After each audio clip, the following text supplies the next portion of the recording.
पढ़ेंगे त्वयि, त्वयि, यहाँ पे ई की मात्रा है, त्वयि।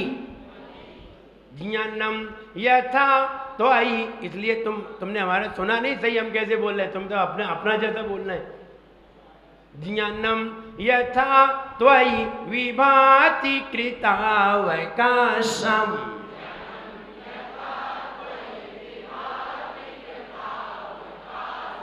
नैवं तथा हरिहरादिषु नायकेषु।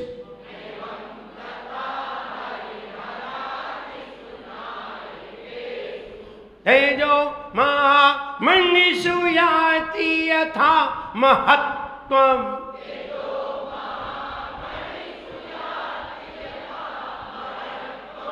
नैवं तु काच सकले किरणाकुले,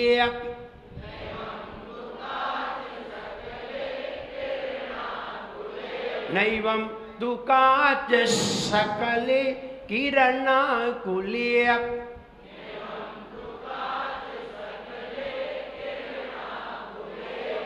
पढ़िए।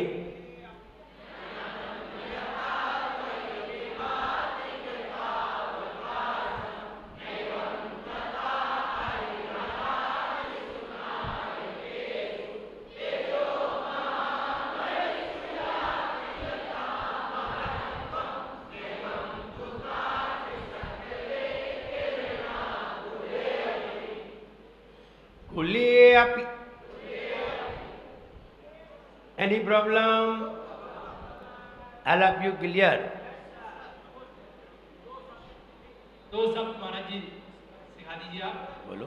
त्वयि, त्वयि, त्वयि, त्वयि, त्वयि पे तो आई की मात्रा है, और त्वयि, त्वयि, त्वयि, त्वयि, त्वयि कहते समय ये वॉट है ना, ये वॉट राइट हैंड घूमते हैं, त्वयि त्वयि, और त्वयि। त्वयि, त्वयि। हाँ और बोलो। किरणाकुले, कुले अपि। कुले,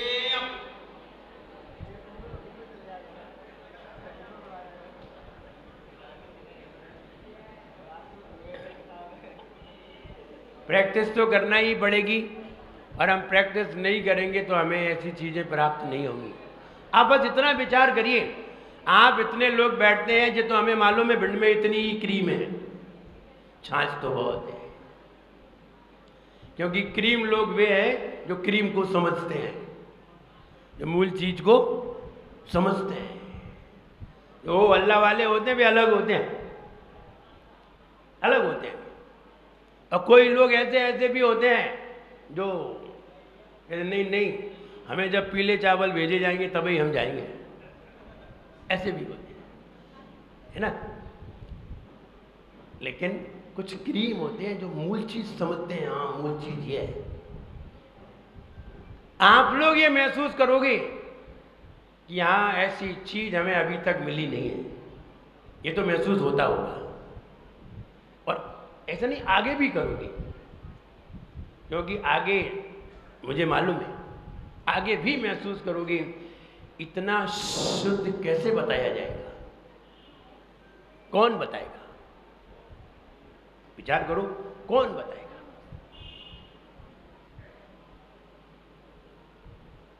कोई चेन्नई में पढ़े हुए महाराज, अथवा महाराष्ट्र में जिसने एजुकेशन ली हो, हाई पावर की एजुकेशन ली हो, पोस्ट ग्रेजुएट किया हो और बढ़िया एजुकेशन ली हो, उसके बाद संस्कृत पढ़ी हो, वो व्यक्ति बता सकता है। आप कभी केबीसी सुनते हैं? केबीसी, आप कभी अमिताभ बच्चन का प्रोनाउंसिएशन सुनिए, अमिताभ बच्चन का प्रोनाउंसिएशन सुनिए, उसका आवाज सुनिए, क्या शुद्ध बोलता है, एक एक शब्द शुद्ध आते हो, ऐसे नहीं कि गलत आ जाए, एक एक शब्द शुद्ध आता है। जब संस्कृत हमने पढ़ी थी और हम प्रोनाउंसिएशन पे बहुत ध्यान दे रहे थे, तब उसका हम सुनते थे। क्यों सुनते थे? इसलिए कि बोलने का ढंग, एक एक शब्द कैसे बोला जाता है, ये आप देखिए, ऐसे नहीं बोलते हो। और इसीलिए ऐसे लोगों की कीमत देखिए कितनी है। जरा सा आधा घंटा बोलते हैं, करोड़ों रुपए की कीमत है। समझिए सही चीज की कीमत क्या है। इसलिए शुद्ध बोलिए और जियानम सही बोलिए। आप जब कर्नाटक जाएंगे और कर्नाटक में ये ज्ञानम नहीं बोला जाता, जियानम बोला जाता है। आप कभी विद्यासागर महाराज जी को सुनिए, जब वे ज्ञान शब्द बोलेंगे तो कैसे बोलते हैं, जियानम, बिल्कुल सही बोलते हैं। कर्नाटक के पढ़े, मध्य प्रदेश के थोड़े हैं जो ज्ञानम बोलेंगे। इसलिए प्रोनाउंसिएशन शुद्ध बोलिए। इसकी जब संधि तोड़ेंगे इसकी, तो आधा जा प्लस या बराबर जिया, आधा जा प्लस या बराबर जिया। अब सही बोलोगे। जब तक मालूम नहीं होगी तब तक गलत ही पढ़ेंगे। इसलिए शुद्ध पढ़िए। आइए इसका फल देखते हैं।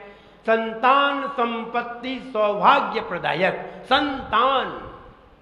संतान दो तरह की होती है। कौन सी संतान की जरूरत है? संतान दो तरह की होती है और संतान तीन तरह की होती है। नंबर एक, शरीर की संतान, बेटा और बेटी। नंबर दो, कर्म की संतान, ज्ञानावरणी 8 कर्म। नंबर तीन, आत्मा की संतान, सम्यक दर्शन, सम्यक ज्ञान, सम्यक चारित्र। अलग अलग संतान है। शरीर की संतान बेटा बेटी, आत्मा की संतान सम्यक दर्शन, ज्ञान और चारित्र आदि अनंत गुण, यह आत्मा की संतान है। और कृत्य की संतान, मन वचन काय की संतान, कर्म। मन वचन काय की संतान कर्म, 8 प्रकार के कर्म। 3 प्रकार की संतान हुआ करती हैं और तीनों प्रकार की संतान ऐसे भाव से मिल सकती हैं। किसी को यदि पुत्र आदि नहीं होते हो, किसी को संतान नहीं होती हो, ये वाला भाव करे। कौन सा? हे भगवान, उसका जो भाव है छंद का, वो वाला भाव भगवान के सामने रोज प्रकट करे। आपके शरीर में ऐसे एग्जिस्टेंस तैयार हो जाएंगे कि आपके घर में संतान का जन्म होगा। दूसरी तरफ कर्म का निर्माण होगा। अगर आप पुण्य वर्गणाओं में आ गए तो पुण्य कर्म की संतान आएगी, और अगर आत्मा के गुणों में पहुंच गए तो सम्यक दर्शन, ज्ञान, चारित्र मिलेगा। कौन सी संतान पसंद है? तीनों चाहिए। ठीक है, पहले तुम एक ही क्रम से ले लेना। तो तीनों नहीं मिलेगी, मिलेगी तो एक ही। तुम भले ही किसी स्टेशन पर जाकर 3 जगह के टिकट खरीद लो, लेकिन यात्रा एक ही जगह की होगी, 3 जगह की नहीं होगी। यात्रा तो एक ही जगह। टिकट तीनों खरीद सकते हो, ये तो तुम्हें फैसिलिटी है, लेकिन तीनों जगह जाने की एक साथ फैसिलिटी नहीं है। बस ऐसे ही समझ लीजिए। संपत्ति 3 प्रकार की होती है। नंबर 1 संपत्ति, नंबर 2 विपत्ति, नंबर 3 आपत्ति। नंबर 1 संपत्ति किसे कहते हैं? What is called wealth? किसे कहते हैं संपत्ति? मतलब हम तो यही जानते हैं, ये धन संपदा, धन है, व्यापार है, मकान है, ये क्या है? संपत्ति है। यही तुम यही जान लेते तो तुम्हें केवल ज्ञान नहीं हो जाता अभी तक। सही जान लेते तो। हम तो गलत को ही सही मानते रहे हैं। संपत्ति, विपत्ति और आपत्ति, अभी जब डेफिनेशन मिल जाएगी ना, फिर आप अपने आप बता देंगे क्या संपत्ति है, क्या विपत्ति है और क्या आपत्ति है। डेफिनेशन दे। हाँ, संपत्ति किसे कहते हैं? जो यहां भी सुख दे और वहां भी सुख दे, उसे संपत्ति कहते हैं।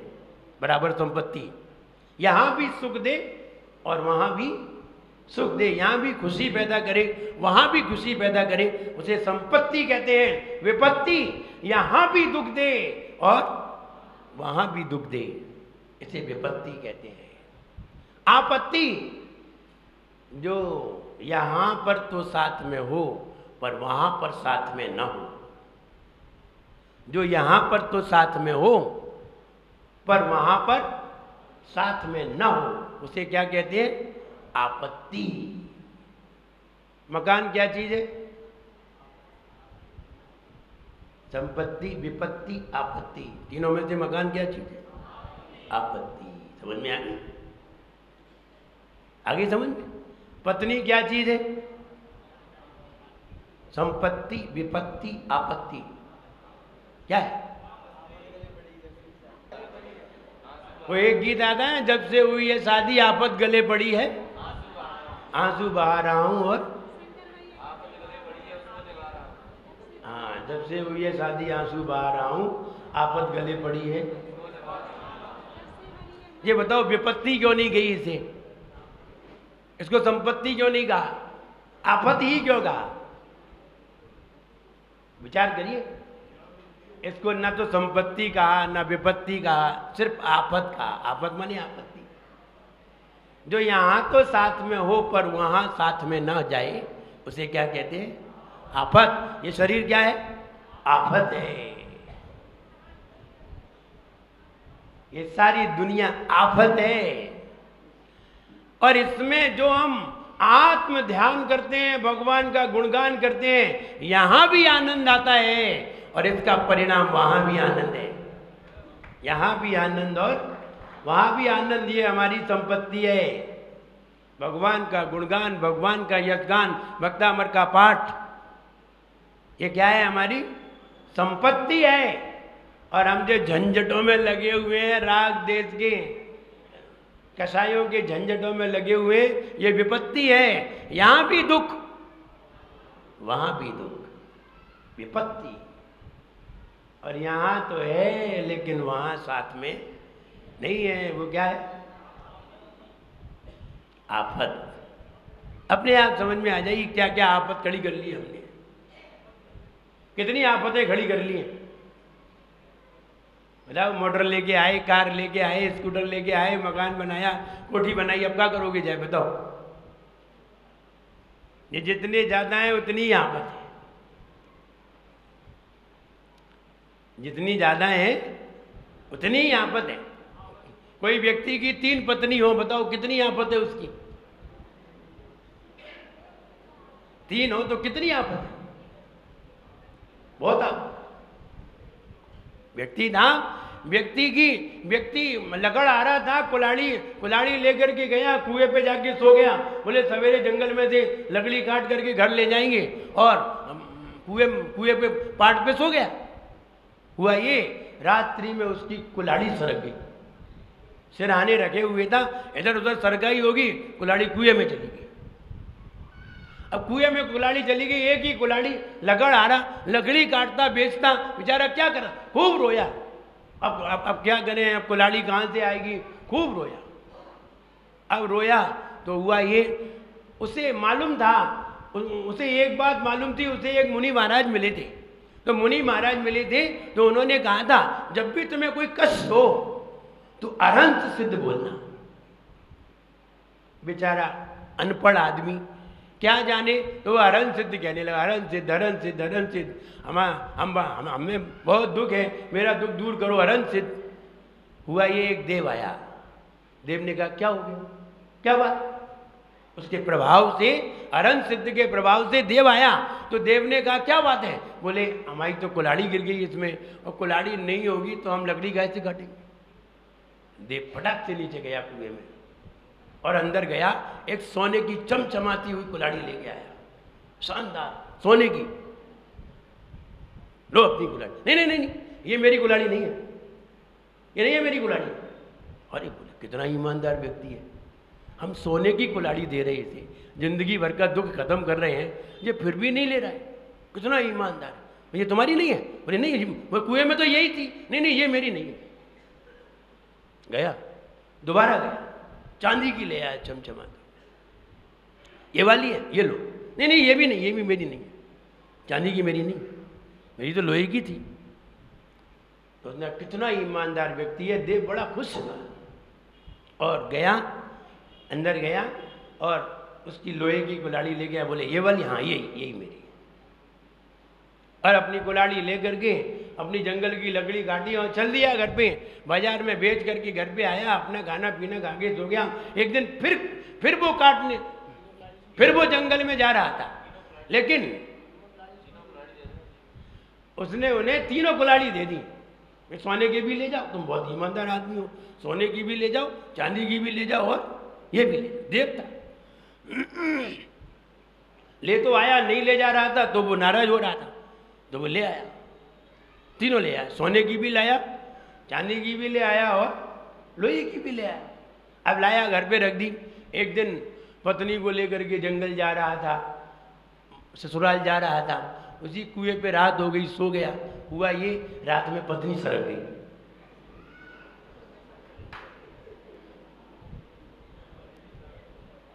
कहाँ सरक गई?